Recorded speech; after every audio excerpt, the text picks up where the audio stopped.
Greetings nerdlings, and welcome to AmalgamNation presents World of Loreccraft, Zonecraft, Dustwallow Marsh edition.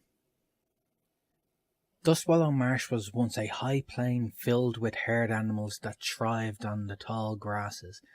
Then came the great sundering, and the plain was smashed down into a depressed valley. The water table bled up and saturated the landscape, creating the great marsh that exists today. Dustwallow Marsh had long been home only to wild beasts, but all this changed in the Third War, when Jaina Proudmoore led her people here to settle down after the battle with Archimonde at Mount Hyjal. Founding the city of Theramore, Jaina's humans rapidly extended into the swamp, building fortified guard towers at important points along the road to the Barrens.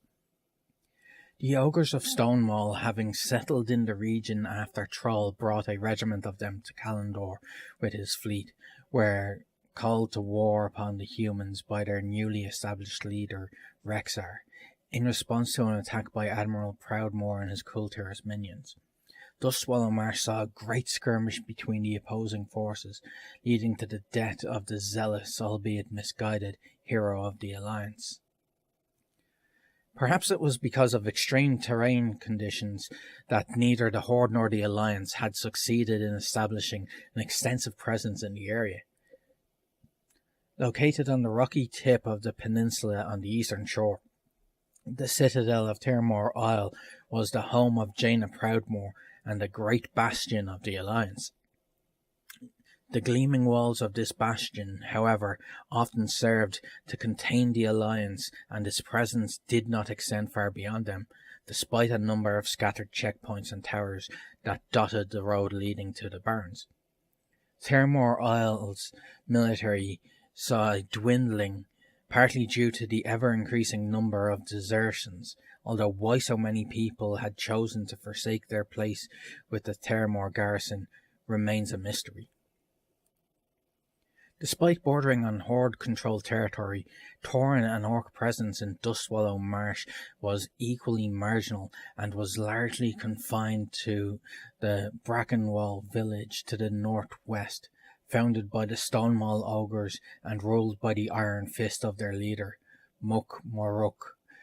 Brackenwall village was the only vestige of the Horde in the area, as the Stonewall Ogres did not generally seem to take much interest in the outside world. Much of the area between the bastion of Theramore Isle and the Horde settlement remained wild and untamed, with even the road leading to the Barrens rapidly falling into disrepair. Though neither faction controlled a significant portion of Dustwallow Marsh, covert skirmishes between the Alliance and the Horde had become common, in spite of the official truce that was maintained in the region. There had been reports of Brackenwall village taking military action against the covert Theramore infiltrators who were spotted to the east of the village.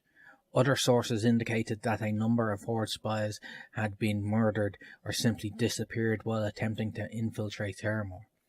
Clandestine activities on both sides continued and were more likely to escalate into a full-fledged covert conflict than cease completely.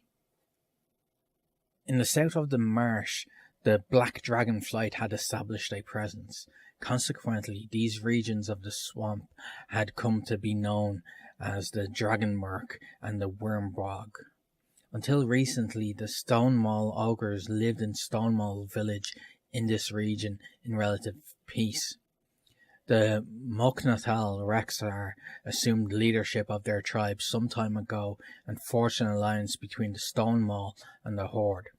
The Black Dragon spawn attacked the village in a terrible rout, and the surviving Stonewall ogres were forced to retreat to Brackenwall.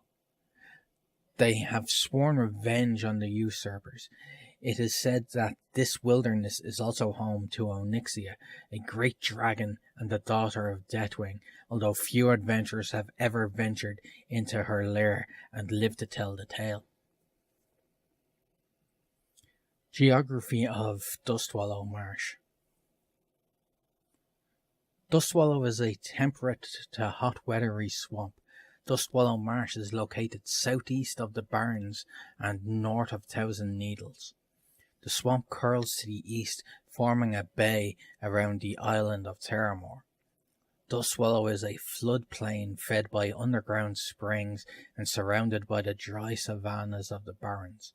The marsh is eternally wet, muddy, and hot, unfit for proper settlements, and a haven for creatures that crave the wetness and humidity.